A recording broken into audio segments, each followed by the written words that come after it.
Hey everybody, I'm Jamie Poisson.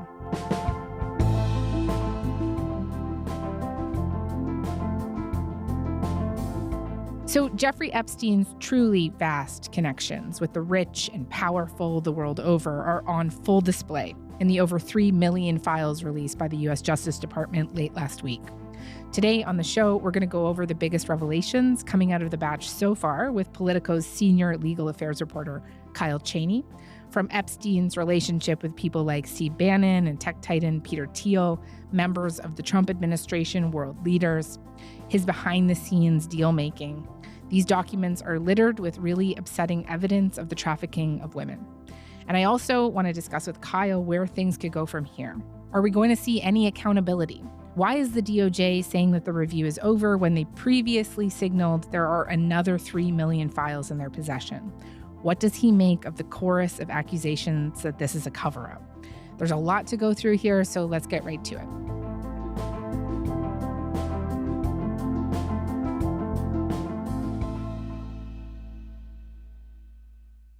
Kyle, hey, good to see you. Thanks so much for coming on the show. Thanks so much for having me.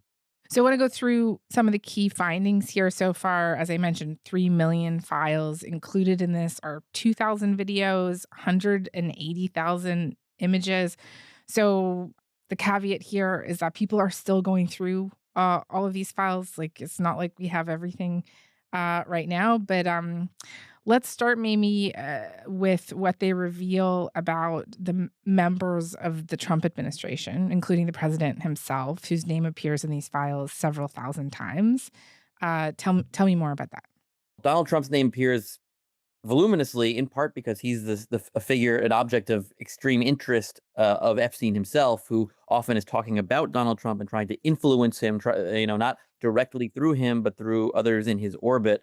I think he, even from before he was in politics, I think, obviously they had a friendship that dates back decades. And so that's always led to questions about how much Donald Trump knew about what Jeffrey Epstein was up to with women and then the trafficking. And of course, the president himself has said he had some suspicions, and that's why he excommunicated him from his orbit years ago. But, again, there's, a lot of allegations and questions about their relationship that still persist. What did you think of the latest release of Epstein files, and do you think your critics will be satisfied with? Well, they should be, because it looked like this guy Wolf, who's a writer, was conspiring with Epstein to do harm to me. And I didn't see it myself, but I was told by some very important people that not only does it absolve me, it's the opposite of what people were hoping, the radical left. The files that have just come out don't shed a whole lot of new light on that, except that, what we've seen with the FBI and the Justice Department were cataloging a lot of accusations made against Trump himself, that I think were made in tandem with questions about, the Epstein investigation, what it was going to reveal about Jeffrey Epstein. And so while I understand that these allegations against President Trump were not substantiated, they were things that the Justice Department was monitoring in conjunction with their release of these files themselves. Yeah. Also, Howard Lutnick came up in these files. Elon Musk, two people pretty close to Trump in this administration right now. You want to tell me a little bit more about what we saw there? Yeah, sure. So, it's almost surprising when someone isn't in the file at this point, who someone of power in Washington, someone who's exerted any sort of political or financial power over the last few decades. It seems like Epstein made it his life goal to ingratiate himself and develop relationships with people who could influence government and politics and finance. And so, Howard Lutnick actually was a neighbor of Epstein's, and I think had downplayed their relationship. I say to him, massage table in the middle of your house? How often do you have a massage? And he says, every day. And then he gets weirdly close to me. Ooh. And he says, and the right kind of massage. And in the 6 or 8 steps it takes to get from his house to my house, my wife and I decided that I will never be in the room with that disgusting person ever again. And I think the files show they may have had more contact than he had previously let on. So that was 2005. The files released today showed that Howard Lutnick tried to meet or call with Epstein several times after 2005, much longer after. A 2011 email to Jeffrey Epstein from his assistant reads, Howard Lutnick will come see you at 5 p.m. That same year, the heading of an alarm message reads, "Drinks with Howard Lutnick." And Lutnick also emailed Elon Musk, in contrast, based on my review at least, has some cursory interactions with Epstein, but really kind of kept him at arm's length, and had something came up, it would always come up, or he'd be a little too busy to hang out with Epstein. There's that one email where he talks about wild parties at his island, but it's like not clear if Elon ever went It's to not that clear party, if he right? went, and I think there is a subsequent email where he says, I'm sorry it didn't work out this time. And you see a lot. Well, I found it's actually one of the most instructive parts of the files that we've seen so far, which is the attempt by Epstein to try to get Musk to have some sort of personal interaction with him, just over and over again. Hey, I heard you're in the Caribbean this week. Come visit me. Hey, I'll make it so easy. Any day you want, just tell me. We'll get there. And Elon is constantly saying, I can. My logistics don't work. I'm not going to be on the East Coast that month. I'm not, I don't know when it's going to work. And one of them, Musk goes on to write this: "What day, night will be the wildest party on your island?" Now, Musk has addressed those allegations directly on X. He wrote, "No one pushed harder than me to have the Epstein files released, and I'm glad that has finally happened. I had very little correspondence with Epstein and declined repeated invitations to go to his island or fly on his Lolita Express." But you see the attempt, and he wants it to have this personal relationship, which I think is how he pulled so many people into his orbit in this sort of personable way, and then he would get his hooks in them. Yeah. There is an extensive amount of correspondence between Trump's former chief strategist, Steve Bannon, and Epstein, right? The connection there isn't new, but this latest tranche really showed how deep it went, right? Thousands of text messages between the two men in 2018 and 2019. And just tell me more about what we learned about that relationship. Well, that to me is one of the most extraordinary parts of what's come out so far, is the depth, as you said, depth of their relationship. We knew they knew each other. I think there was some indication in earlier releases that, look, they both found each other useful. I think Epstein had his connections in finance and around the world. Bannon had his connections in Washington and to Trump. So they certainly used each other to advance their interests in those spheres. But now what we're seeing is actually that relationship was far deeper and more prolific than we understood. I mean, it seemed like a genuine friendship. They had inside jokes. They would gab about politics and the latest current events, about each other, about other people. The early going of the Epstein prosecution, Bannon would help him sort of message around that. Do you think you're the devil himself? No, but I do have a good mirror. It's a serious question. Do you think you're the devil himself? I don't know. Why would you say that? Because you have all the attributes. You're incredibly smart. You remember the devil is somebody knows what? The devil's brilliant. You read Milton's Paradise Lost. No, the devil scares me. Satan is Satan. And Bannon, of course, has this separate project to try to influence European politics that he developed after he left the Trump White House. And Epstein seemed to be his entree. He would connect Bannon to powerful people in Europe to try to wield more influence there. Yeah. And Epstein's like hooking Bannon up with all this stuff, places, jets and places to stay. Yes. I read this post from researcher Matt Stoller, who you're probably familiar with. He works for the American Economic Liberties Project. I just want to read you some of this post and then get your thoughts on it. Quote, "It's clear that Epstein was an entrepreneurial broker across multiple public and private bureaucracies, helping organize under-the-table deals among the legal, business, intelligence, and political elites to allow them to escape the rule of law and traditional conflict of interest restrictions. It's statecraft to allow a superclass to systemically escape the formalized rules." And just, would you agree with that take on, what these latest documents or latest files help reveal? And if so, where are you seeing that? I mean, that's a really artful way to say it, because that is, as I've been saying, Epstein made it his entire purpose to cultivate relationships so that he could wield more influence in all of those spheres, mostly for his own personal benefit. But I think he would help others achieve their ends because it helped him. And of course, it had the second order effect of helping insulate him from his own crimes, because he had all these buffers with very powerful people in all of those areas, law being the key one there. And of course, he would essentially, I don't know about incriminate necessarily, because we don't know about criminal exposure per se, but he would certainly bring people into these unseemly and problematic relationships with him, who was clearly, committing crimes, and make it more difficult for people to turn on him. Yeah. And I just what examples from this latest tranche are you thinking of when you're talking about that?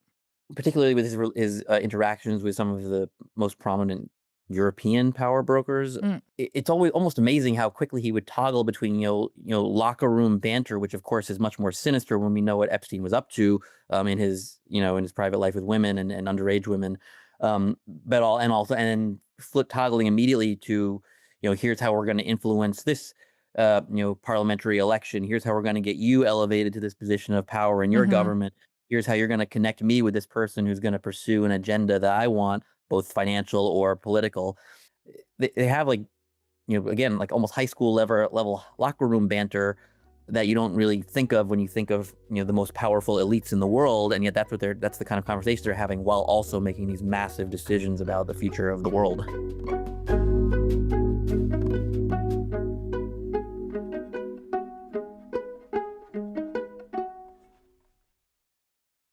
One example that I've been thinking about is sort of his deeper relationship. We learn about this deeper relationship that he has with former Israeli Prime Minister Ehud Barak, how he basically introduces Palantir, the company Palantir, to him. He thought there was two cyber companies. Look out, and even though I know Peter, I've never met Peter Thiel. And everybody says he sort of jumps around and acts sort of strange, like he's on drugs. Smoking, yeah. Yeah. He looks under drugs. However, he has a company called Palantir. So he thought that Peter would put you on the board of Palantir. Peter Thiel is one of the... what did you see there? That one, for example. Yeah. Well, and I saw, we mentioned Bannon already. That is one of the first exchanges I came across was Bannon, saying, "Hey, my guy is in Israel. Can he meet up with your guy, Prague out there?" And Epstein makes it happen, or tries to make it happen. And so, I think we see, and Peter Thiel, who and Palantir, you mentioned, is someone that Epstein talked to quite a bit, and used as a kind of link to other foreign leaders. I think there were some examples of Epstein talking to Russian adjacent figures or people in the Russian diplomats, and getting intelligence from them about what's going on there, and sort of linking that up to Peter Thiel somehow. So he is sort of this intermediary between a lot of different foreign and international interests. Again, as the quote you pointed out earlier was perfect, which is that he's connecting parts of the world in a way that escapes the normal bureaucracy of these institutions. Yeah. I mean, there's also, we're talking about Thiel here. There's also this exchange between Thiel and Epstein that I found really striking. I want to read you the whole thing. So Epstein writes, "Brexit, just the beginning." And Thiel writes back, "Of what?" And Epstein writes back, "Return to tribalism, counter to globalization, amazing new alliances. You and I both agreed zero interest rates were too high, and as I said in your office, finding things on their way to collapse was much easier than finding the next bargain." What did you make of that? Well, Epstein also has this, you learn a bit about his rhetorical style as you read enough of these. It's just this sort of flair for drama and paradox. And, he always says these sort of half statements, and people say, what do you mean by that? And it forces him to explain himself. And then you get that sort of elaborate answer he gave. But it is sort of the clearest thing we get to a worldview, I think, in all of these messages about, what is he driving at? What is his ultimate goal? And I'm not sure whether this is just the goal he wants to explain to Thiel and what he thinks Thiel wants to hear, or if this is really his fundamental philosophy. But his idea that, stoke as much chaos and tribalism in the world as we can, and then we can sort of pick at the wreckage. We can sort of benefit from the remains of that.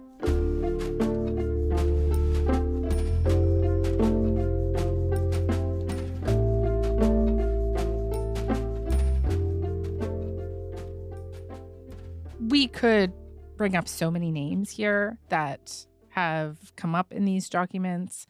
It's a real who's who of powerful men, tech billionaires, Wall Street power brokers, foreign dignitaries. And again, just because people are named in these files doesn't mean that there's evidence of wrongdoing.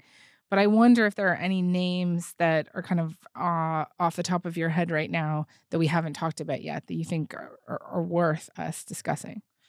I searched a lot for his his efforts to meet with members of Congress, Mm. and meet with, people that sort of had influence over domestic policy in the United States. And I found that there were a lot of times where he would members of Congress to him, that those are among the least powerful people he was probably meeting with or trying to influence. But you'd see he would consistently try to squeeze in dinners and phone calls with just people who maybe had power over the appropriations process and might have something to do with the business policies he cared about.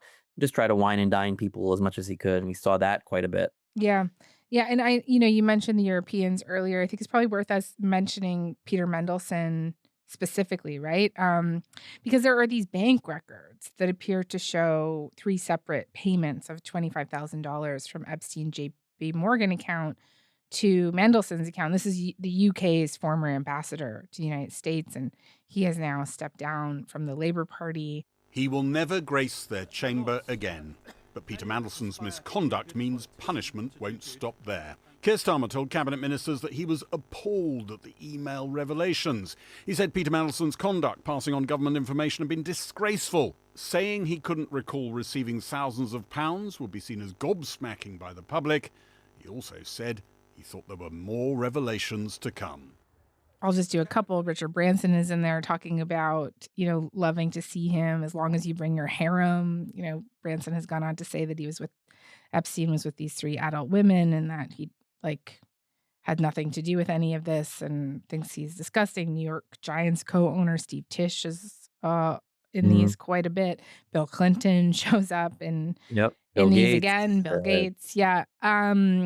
And the Andrew Mountbatten Windsor. And now there's this really creepy photo of him kind of kneeling over this young woman, right? And, now another woman has come forward saying that she was shipped to the UK to have sex with him. Just on the women or the girls. What do we see in these documents, or what kind of evidence is there that show us how Epstein was using women in all of this? That is what this is all about. This is about this massive sex trafficking operation that he ran, essentially. And the question that has animated this from the beginning is what other powerful people benefited from this and knew about it. And of course, the view of the Justice Department is there are no chargeable crimes to come out of this. But what about people who just should have known or should have known better and were or did know and didn't care, and participated in some way? And that is the picture that's still coming together. But as we see, there was very open. Everyone seemed to know that Epstein had scandalous, involvement with women and young women. And so there was always jokes about that between him and the men that he would talk to, of course, not ever expecting that these would all see the light of day. And I think that's just a through line in many of his prominent relationships is how easily he would talk about, sexual relationships with women. And I don't think it was ever some overt and explicit admission of the crimes he was committing, but it was, gave you a sense of knowing about those crimes now. Flippant he was about all of that. Yeah. And then also there were these nude photos released that the DOJ, they're facing all these criticisms for being unbelievably incompetent for releasing this stuff. After the DOJ accidentally revealed the names of nearly 100 survivors. The New York Times also reporting that dozens of images of young nude women were also released by the DOJ. The department says thousands of those documents are now off the website, but lawmakers want information. There's this one email that I flagged. It's from one of Epstein's assistants, and it's half redacted, but the headline at the top is just girls. And then it really seems to list all of these names of what you would assume to be girls because it's under that heading, being flown to Paris or, for whatever event from other countries. And then there's just this list of guests. And it just raises enormous amount of questions. Yeah, and I think I noticed it too. Actually, in the conversations he was having with European officials, it seemed like to me that there was a bit more of a loose talk about women. Like there was a Slovak politician who actually had to resign over. Similarly, you mentioned Mendelsohn. This man, I think his name is Leszak, had to resign. He was someone who talked to Epstein quite a bit, and the two of them would talk about the women in Epstein's swimming pool at the island, and talk about in sort of degrading ways the women that they had involvement in, and as though it, not just in like a thought exercise kind of way, like they had actually talked about experiences they had together, and like the very in a sort of derogatory way. And I think that was something that, again, it was the through line of a lot of these conversations, but it did seem like when he spoke to his European contacts, he was even more open about that, and would talk about using women as a sort of a tool of his influence.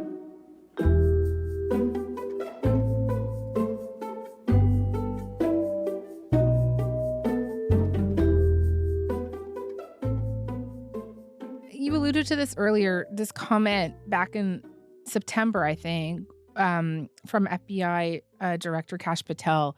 He told this Senate panel, who, if anyone, did Epstein traffic these young women to besides himself? Himself. There is no credible information. None. If there were, I would bring the case yesterday that he trafficked to other individuals. And the information we have, again, is limited. So the answer is no one? For the information that we have. In the files? In the case file. And this was part of Patel's defense for ending the review on the case at the time. But Right. just like, once you see all of this, what do you make of those comments now, right? The idea that there's no, because you look at them and you're like, well, it seems like there's lots of threads that they could be pulling right now. It does. And, look, this is the crowd that came into office saying, we're going to expose all of this and expose the cabal that was with Epstein and participating in his crimes, not just being aware of his crimes, doing nothing, but actually participating in his crimes. And then they flipped pretty abruptly to say what you said, which is that there's nothing here. They weren't even going to release these files. And now they have to because Congress required it by law. And so, you would think that this is the group that would have been the ones to say, no, we're going to go back into this and charge the people who need to be charged. And so maybe there really isn't enough to amount to a case beyond a reasonable doubt, but there's so much here. It seemed like there was so much that really hadn't been pulled. Like Yes. there were files that Congress got from the Epstein estate that the DOJ said, we never saw these files. It's like, well, it's hard to imagine that the investigation could be complete and there could be no chargeable crimes if there were big caches of files that were never even reviewed. And so it does seem like there's major questions about that. Yeah. How hard has anyone been trying here, basically, to actually investigate this? Which I suppose leads me to my next question, which is one of accountability. So, of course, Epstein died in prison. Ghislaine Maxwell was charged and convicted as his longtime co-conspirator, convicted of sex trafficking, though she's now seeking a pardon, I believe. And just like, what else could happen technically on this front in terms of accountability? Well, I think criminally. Yeah. Criminally, that's the big question, because I think right now the best form of accountability that we're seeing is just the exposure, which is leading to some consequences for people. Although this is a separate thing we could talk about, but I think as you noted, look, Mendelsohn resigned. The Slovak politician I mentioned had to resign.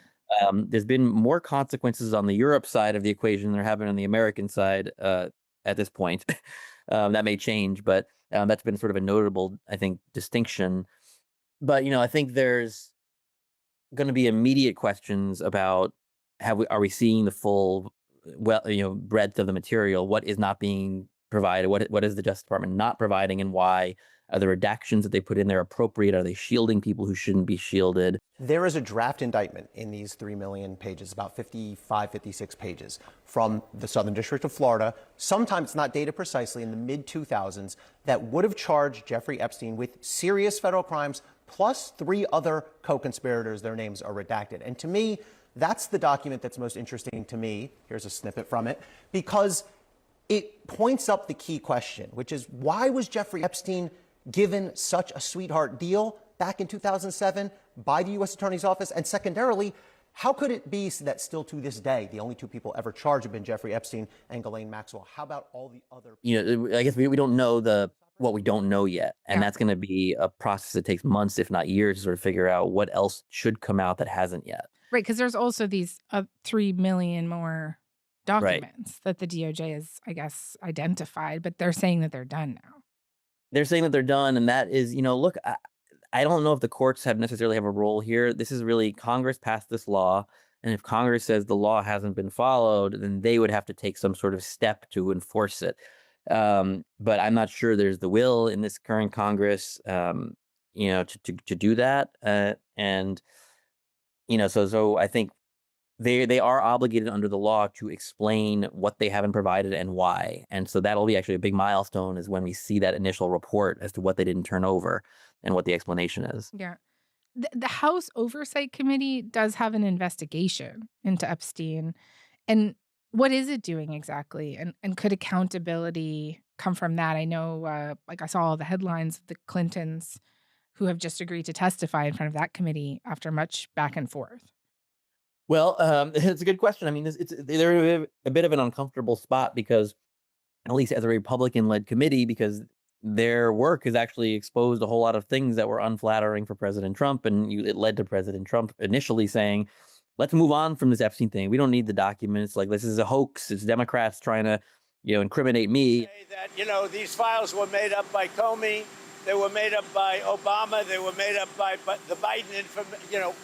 We went through years of that with the Russia hoax, with all of the different things that we had to go through. We've gone through years of it. Of course, the committee put out files anyway, and they subpoenaed people anyway.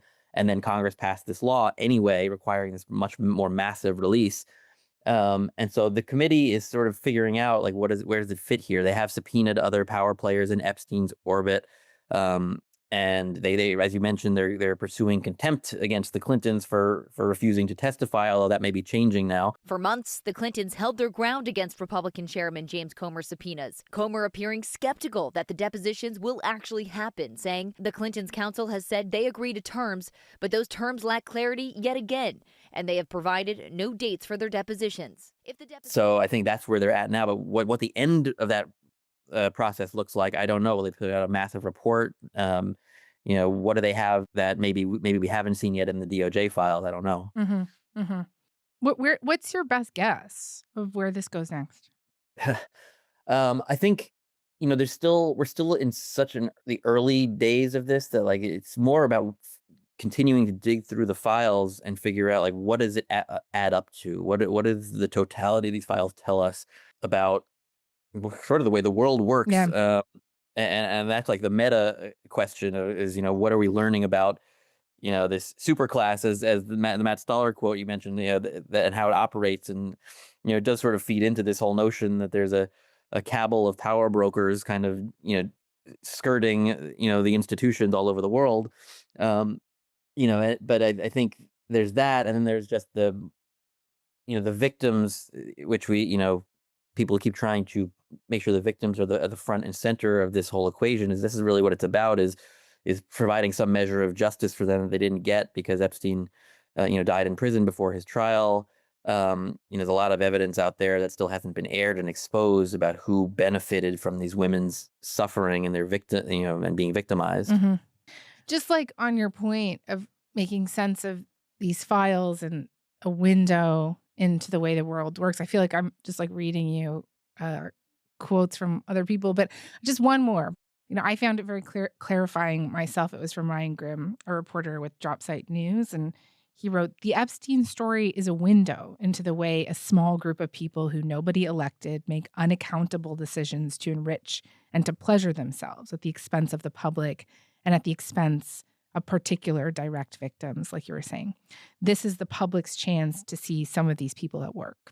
Shame may be the only accountability that we get." That's dead on. And I think, and almost maybe the inevitable answer, which is that if there are no crimes to pursue here, or at least the people who, are charged with pursuing crimes say there's nothing else to pursue here.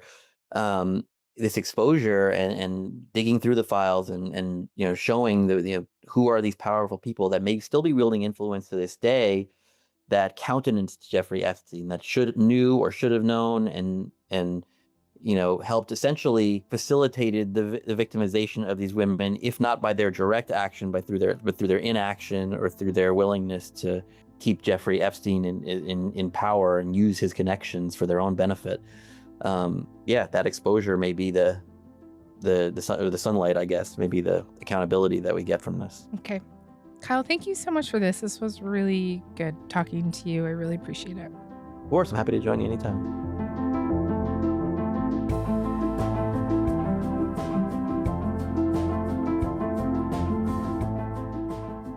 All right. That's all for today. I'm Jamie Poisson. Thanks so much for listening. Talk to you tomorrow.